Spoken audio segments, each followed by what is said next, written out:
شروع اللہ کے نام سے جو بڑا مہربان نہایت رحم والا ہے۔ اے محمد صلی اللہ علیہ وآلہ وسلم، جو کپڑا لپیٹے پڑے ہو اٹھو اور ہدایت کر دو، اور اپنے پروردگار کی بڑائی کرو، اور اپنے کپڑوں کو پاک رکھو اور ناپاکی سے دور رہو، اور اس نیت سے احسان نہ کرو کہ اس سے زیادہ کے طالب ہو، اور اپنے پروردگار کے لیے صبر کرو۔ جب سور پھونکا جائے گا وہ دن مشکل کا دن ہوگا، یعنی کافروں پر آسان نہ ہوگا۔ ہمیں اس شخص سے سمجھ لینے دو جس کو ہم نے اکیلا پیدا کیا اور مال کثیر دیا، اور ہر وقت اس کے پاس حاضر رہنے والے بیٹے دیے، اور ہر طرح کے سامان میں وسعت دی۔ ابھی خواہش رکھتا ہے کہ اور زیادہ دیں، ایسا ہرگز نہیں ہوگا۔ یہ ہماری آیتوں کا دشمن رہا ہے، ہم اسے صعود پر چڑھائیں گے۔ اس نے فکر کیا اور تجویز کی، یہ مارا جائے، اس نے کیسی تجویز کی، پھر یہ مارا جائے، اس نے کیسی تجویز کی، پھر تامل کیا، پھر تیوری چڑھائی اور منہ بگاڑ لیا، پھر پشت پھیر کر چلا اور قبول حق سے غرور کیا، پھر کہنے لگا یہ تو جادو ہے جو اگلوں سے متصل ہوتا آیا ہے، پھر بولا یہ خدا کا کلام نہیں بلکہ بشر کا کلام ہے، ہم ان قریب اس کو سقر میں داخل کریں گے۔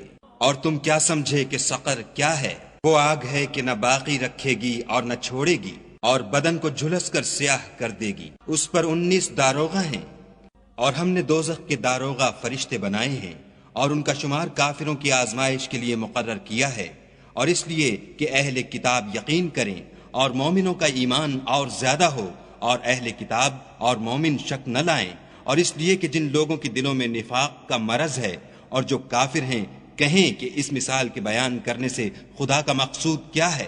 اسی طرح خدا جس کو چاہتا ہے گمراہ کرتا ہے اور جس کو چاہتا ہے ہدایت دیتا ہے، اور تمہارے پروردگار کے لشکروں کو اس کے سوا کوئی نہیں جانتا، اور یہ تو بنی آدم کے لیے نصیحت ہے۔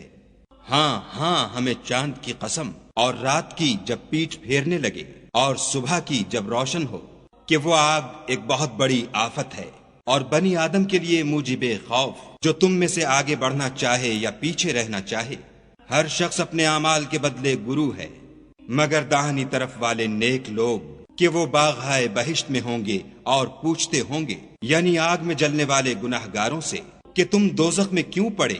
وہ جواب دیں گے کہ ہم نماز نہیں پڑھتے تھے، اور نہ فقیروں کو کھانا کھلاتے تھے، اور اہل باطل کے ساتھ مل کر حق سے انکار کرتے تھے، اور روز جزا کو جھٹلاتے تھے، یہاں تک کہ ہمیں موت آ گئی۔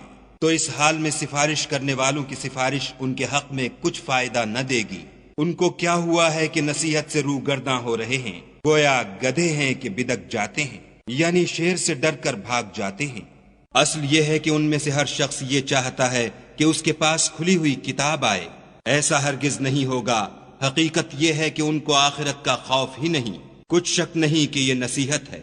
تو جو چاہے اسے یاد رکھے، اور یاد بھی تبھی رکھیں گے جب خدا چاہے، وہی ڈرنے کے لائق اور بخشش کا مالک ہے۔